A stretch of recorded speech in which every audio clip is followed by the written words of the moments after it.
बहादुरगढ़ में एक सनकी आशिक ने एक तरफा प्रेम के चलते अपनी प्रेमिका की हत्या कर दी। इतना ही नहीं, जब युवती के परिजनों ने उसके मोबाइल पर कॉल किया तो आरोपी आशिक ने कहा कि शिवानी अगर मेरी नहीं हो सकती तो किसी और की भी नहीं होगी, मैंने उसे मार दिया है, सुबह उसका शव ढूंढ लेना।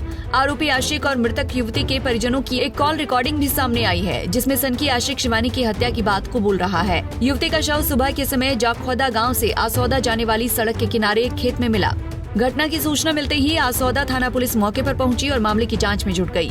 मृतक युवती की पहचान करीब 22 साल की शिवानी के तौर पर हुई है। शिवानी उत्तर प्रदेश के हरदोई जिले की रहने वाली थी और फिलहाल जाखौदा गांव में अपने माता पिता के साथ एक किराए के मकान में रहती थी और प्लास्टिक का दाना बनाने की एक फैक्ट्री में काम करती थी। शिवानी की मां उषा ने बताया कि शिवानी की शादी के बाद अपने पति से अनबन हो गई थी, जिसके चलते वो उससे अलग रहने लगी थी। इस बीच सौरभ नाम के एक युवक के साथ उसका प्रेम प्रसंग शुरू हो गया। इसके बाद शिवानी अपने परिवार को छोड़कर सौरभ के साथ हरिद्वार भाग गई थी। अब कुछ नहीं हुआ, इसका पापा बात करने लगा था शिवानी से, बोला कि हम देखो दारू वारू सब छोड़ दिए, आराम से अपना परिवार रखेंगे, हम तुम्हारे पास आएंगे। तो शिवानी कह रही थी कोई बात नहीं, आ जाओ, यहीं आराम से कमाओ आके। तो 20 तारीख के बाद बोल रहा था कि हम आऊँगा। और इसको सौरभ को पता मतलब चला, ये कह रहा था सौरभ कि ना तो तुम शिवानी विमलेश के पास तुम रहोगे और न जब हमारे पास नहीं रहोगे तो अगल अगल तीनों लोग दर भटको, लेकिन कोई तीर ना रहो। और इसीलिए हमका हो सकता है रात में पता नहीं कैसे उठा के ले गया कि मुंह में कपड़ा बांध के 2-3 जन लेके गए। सर मैं सो रही थी, सब लोग जान नहीं पाया कितने खन कैसे क्या हुआ। जब ये 2-2:30 बजे बच्चा रात को जागा, मम्मी मम्मी किया तो मेरी आँख खुली कि बच्चा ये रो रहा है क्यों। हमने कहा शिवानी शिवानी, तो शिवानी बोली नहीं, चप्पल अप्पल सब वहीं पे पड़ी थी, कुछ नहीं यहाँ से लेके गई। सौरभ कल देर शाम शिवानी को जबरदस्ती अपने साथ ले गया। शिवानी के माता पिता ने शिवानी को ढूंढने का खूब प्रयास किया और जब उन्होंने शिवानी के मोबाइल पर कॉल किया तो फोन सौरभ ने उठाया और उठते ही सौरभ ने कहा कि शिवानी अगर उसकी नहीं हो सकती तो और किसी की भी नहीं होगी और अब शिवानी इस दुनिया में नहीं है।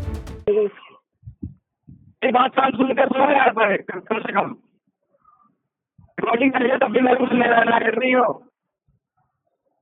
पहले शिवानी से बात कर हमका। शिवानी इस दुनिया में आ रही है, शिवानी इस दुनिया में आ रही है। कहाँ है?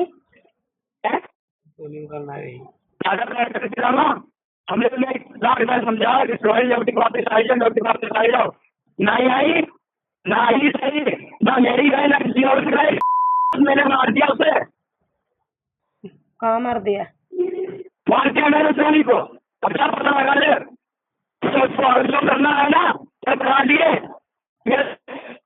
है कहाँ शिवानी पूछे थे? है कहाँ? तो सुबह पता चल जाएगा तो कहाँ लाश है तेरी शिवानी की। फोन कॉल रिकॉर्डिंग में आरोपी शिवानी के परिवार के अन्य सदस्यों को भी जान से मारने की धमकी देता हुआ सुनाई दे रहा है। पुलिस ने मृतका के शव को पोस्टमार्टम के लिए बहादुरगढ़ के नागरिक अस्पताल भिजवाया है। इतना ही नहीं, शिवानी के परिजनों के बयान के आधार पर आरोपी सौरभ के खिलाफ मामला भी दर्ज कर लिया गया है। उसकी तलाश भी शुरू कर दी गई है, लेकिन सौरभ फिलहाल पुलिस की गिरफ्त से बाहर है। ऐसे में देखना होगा कि आखिर पुलिस कब तक सनकी आशिक सौरभ को सलाखों के पीछे भिजवाने में कामयाब हो पाती है। बहादुरगढ़ से प्रवीण कुमार धनखड़, पंजाब केसरी टीवी। हमसे जुड़े रहने के लिए हमारे YouTube चैनल को सब्सक्राइब करें और नई वीडियो की नोटिफिकेशन के लिए बेल आइकॉन को दबाएं। अगर आप ये वीडियो Facebook पर देख रहे हैं तो लाइक जरूर करें और ज्यादा से ज्यादा शेयर करें। धन्यवाद।